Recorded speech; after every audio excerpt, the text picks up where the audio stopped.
nos traditions.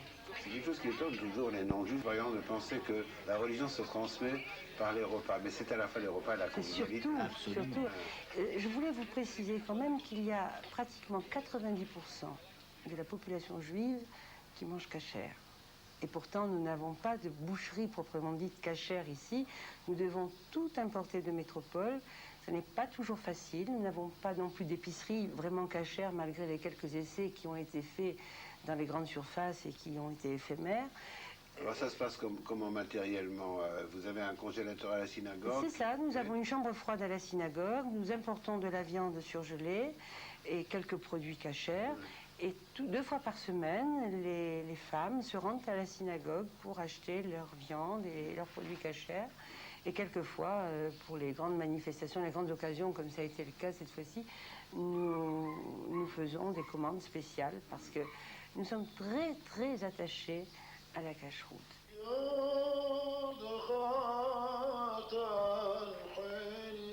Et la synagogue, me direz-vous, objet de ce voyage? Patience, nous n'allons pas tarder à découvrir le premier lieu de culte construit légalement à la Martinique, en tout cas en partie, car il se dissimule derrière cette tente caïdale qui abritera les nombreuses et conviviales agapes chères à cette communauté. C'est encore une tradition des Juifs d'Afrique du Nord importés aux Antilles, tout comme dans le péristyle de la synagogue, à côté de cette plaque qui souhaite la bienvenue aux visiteurs, les lumières du souvenir dont les noms parlent davantage qu'un long discours.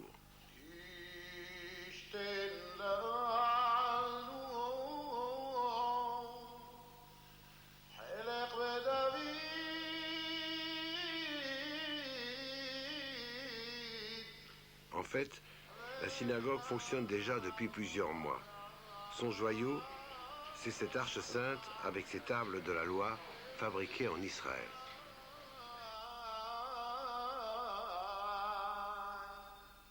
L'Arche sainte contient plusieurs rouleaux de la Torah.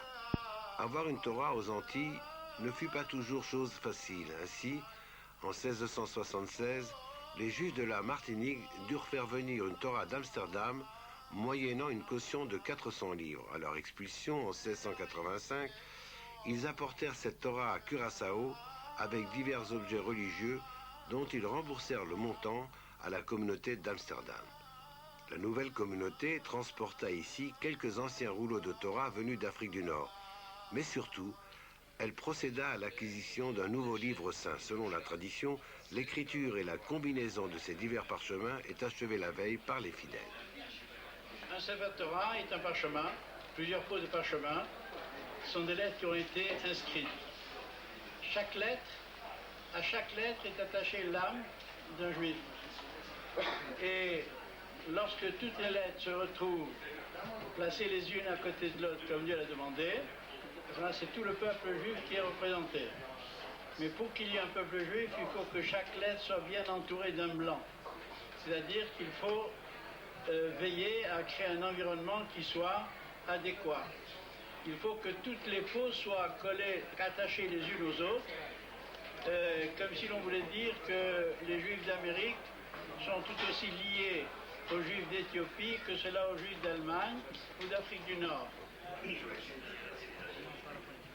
Une synagogue à la Martinique, c'est une très grande nouveauté. La communauté est en effervescence. Nous sommes à quelques heures du grand soir. Ça n'est pas la révolution. Le grand soir ici, c'est l'inauguration avec des personnalités venues du monde entier, et notamment le grand rabbin de France et le président du consistoire central, le préfet, les autorités religieuses de l'île.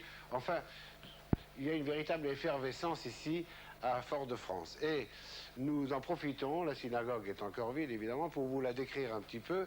Il y a derrière moi une extraordinaire et magnifique arche sainte, avec, comme d'habitude, les tables de la loi, avec les rouleaux de la Torah.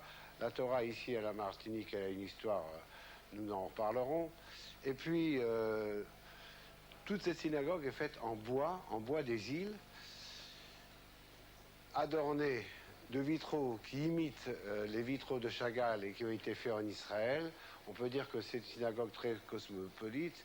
Le bois des îles pour les fauteuils et pour l'Arche Sainte, ainsi que pour les armoires renfermant une très belle bibliothèque de livres saints.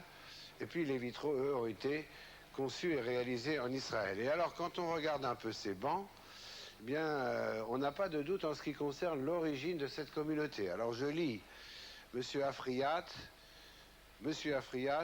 Marciano, M. Mselem, un autre M. Mselem, M. Roger Drey, M. Touitou, M. Benaroche, et ainsi de suite. Nous sommes vraiment dans un morceau d'Afrique du Nord implanté dans les îles. M. Choukroun, M. Karsinti, M. Alouche, et j'ai quand même découvert un M. Wormser dont on se demande ce qu'il peut bien faire ici. Puis alors, une synagogue doit être prête à faire face à toutes les éventualités. Nous avons là en face de moi un très beau fauteuil du prophète Élie. Alors je rappelle ce que c'est que le fauteuil du prophète Élie. C'est pour le jour de la circoncision. Je vais vous faire une petite démonstration. Comme il faut qu'on porte l'enfant sur ses genoux, eh bien, le parrain, en quelque sorte, s'installe ici. Enfin, le parrain, dans le judaïsme, ne sait pas comment... Si, évidemment. Le parrain s'installe ici, on lui met l'enfant sur les genoux, il faut qu'il soit surélevé. Et comme le prophète Élie est en quelque sorte le patron de la circoncision depuis les temps bibliques, on appelle ça fauteuil du prophète Élie. Et vous voyez qu'ici, dans cette synagogue, on a pensé à tout.